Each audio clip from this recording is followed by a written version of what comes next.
John Kerry sparred with Rand Paul earlier today, and as he was testifying before the Senate Foreign Relations Committee, Rand Paul asked him if he thought that if we don't intervene, will Assad use chemical weapons again? John Kerry guaranteed that he would, for what that's worth. But Rand Paul also asked him if he felt that Americans were ready to go back to war so soon after our still continuing conflicts in Iraq and Afghanistan, and John Kerry responded. Let me just point out to you that with respect to this question of Americans wanting to go to war, you know, you got 3 people here who've been to war. You got John McCain, who's been to war. There's not one of us who doesn't understand what going to war means, and we don't want to go to war. We don't believe we are going to war in the classic sense of taking American troops and America to war.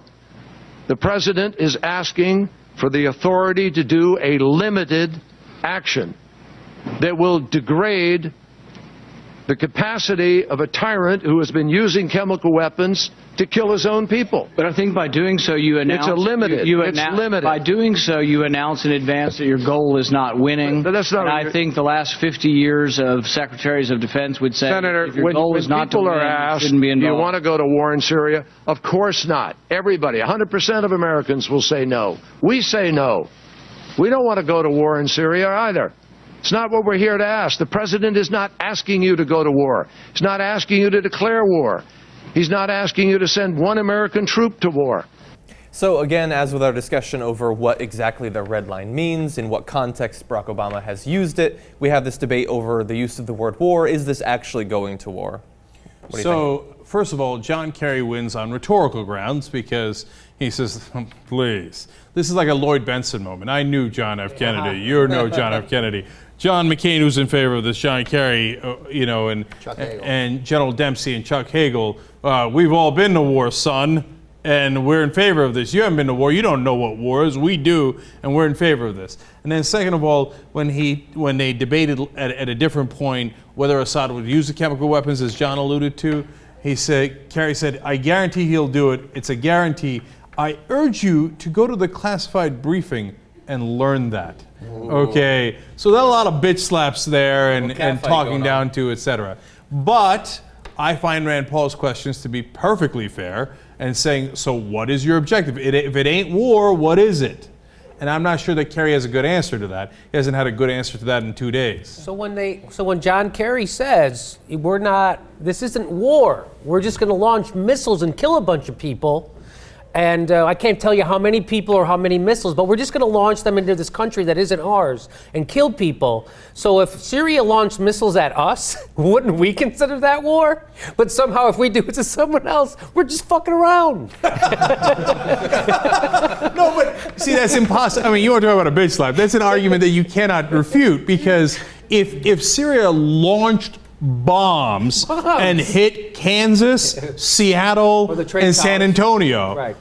Okay. No, but and they said, no, but it's not war. Right, we're just launching some we weapons. We want to send you a message. Also, it was just it wasn't civilian, but it was just like state legislatures. You know, right. Yeah. We're not bombing neighborhoods. We're crying out loud. We just hit military installations like the Pentagon. Right, yeah. Okay. Right. My guess is that we would consider that an act of war. So I think Rand Paul's right about that. And he's concerned that we're going to get dragged in. It always starts with limited. And then it turns into, can you believe these sons of bitches hit us back? Right? And then now we got to go further. Here's the thing. Look, I agree with Jimmy, but the fact is, it doesn't always start that way. Afghanistan and Iraq, the 2 wars that have framed everything we're doing here, they started with giant invasions and we said we were going to invade, and then we invaded. Yes. Like they didn't start limited and grow, and then we have there was a no-fly zone in Iraq for a while. Yeah, and there were no-fly zones in Kosovo, and they worked, or I don't know whether they worked, but I mean, we've had plenty of strikes that didn't evolve into something. The presumption, look, if this evolves,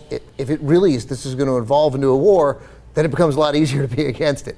A classic sense war, old school war, Turner classic wars. Classic war. Yeah. Can I play devil's advocate really fast? Just, I'm sure that some of the criticism of me has died down. I want to reignite it.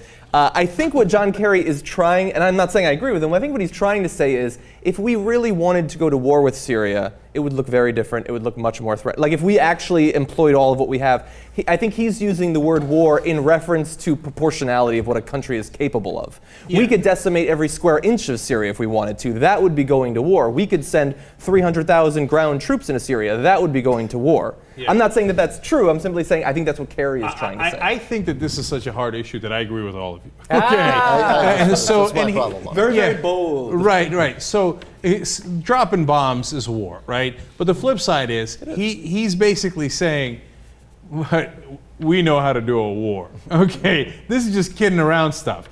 And what John Kerry can't say, but he wants to say is, hey guys, we've been sitting here picking our ass for 2.5 years.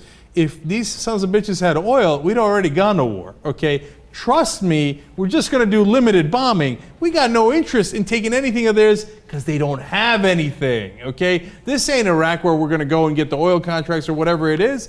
What we're gonna do, get Syria's sand? Okay, no, we're just gonna bomb them for a little bit.